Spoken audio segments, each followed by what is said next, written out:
Life is a lot. I mean, it's a lot for everybody. And how to navigate it, how to deal with it, how to figure it out from day to day. That's our job, that's our chore, that's what we're doing for our families, for our kids. And maybe we should talk about it a little bit. It's time for Grace Points.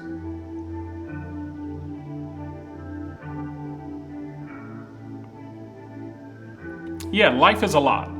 I mean, it's a lot. It's more than I bargained for. I mean, it's more than I paid for. They gave me extra and I didn't ask for extra. You know, most of the time when you go someplace, like if you go get food and they give you extra, like there's a place called Dat Jerk. Like if you go over there to get like some good food, and they give you extra like that, man, that is, a hookup is sweet, right? But life right now is giving us a lot of extra that we didn't ask for and don't want. Like it's too much on my plate, life. Like I can't handle this much. It's too much for me. I can't eat all that. I can't digest all that. It's making me sick just thinking about it. Life is a lot. We have soaring gas prices, mega droughts on the West Coast, shooting after shooting after shooting, food costs and wars overseas and poverty and crazy politics, all this foolishness. Like life is a lot. Not to mention you have to deal with your job, you have to deal with bills, your retirement, your kids, all these things that are happening in your own life. What are we doing? Life is a lot. And life was a lot for David too. In fact, it was a lot for David, and when life was a lot, David wrote some words that encouraged me, and I want to share them with you today. Psalm 27, verse 13 and 14. When in Psalm 27, verses 13 and 14, David said, "I would have lost heart unless I had believed I would see the goodness of the Lord in the land of the living. Wait on the Lord, be of good courage, and he shall strengthen your heart. Wait, I say, on the Lord." David's words, when life is a lot, are so profound. They are based in trust. David believes as hard as life is, it's going to be better. As difficult as these things are, as tragic as these things are, I still believe that I'm going to see the goodness of God in the land of the living. Do you know what kind of faith it requires to see so much bad and still believe that you will see the goodness of God?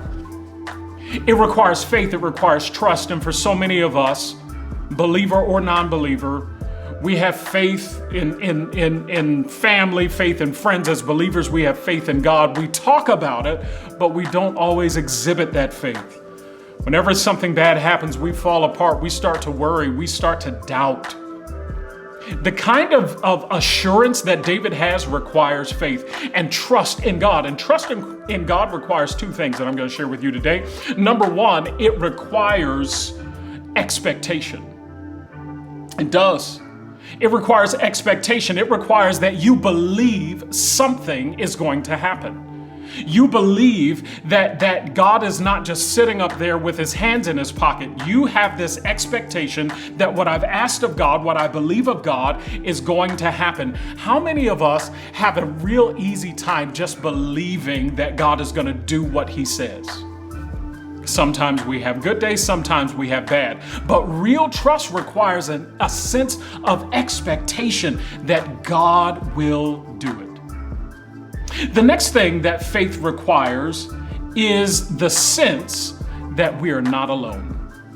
Yeah, that idea that I'm not alone. When I'm falling apart at the edges and I feel like I'm just holding on, it is faith that reminds me that I don't do this alone, that God walks with me through it.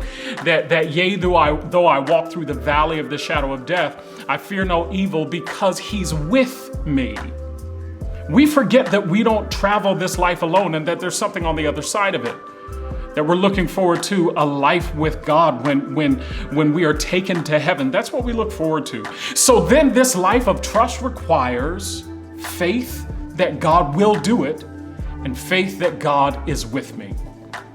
I don't know what you're dealing with today. I don't know what areas of life are coming apart at the seams. What I do know is that if you're just barely holding on, make sure that what you're holding on to is the hem of his garment. Make sure that what you're holding on to is God's unchanging hand. When you feel like you're gonna let go, don't worry. He won't let you go because you're in his care. Expect great things of God and trust that he's with you. That's what I'm holding on to in a life that just feels to me to be too much today. He's with me. I look forward to seeing you next week. Have a great day. Praying for you. This is Grace Points. God bless you.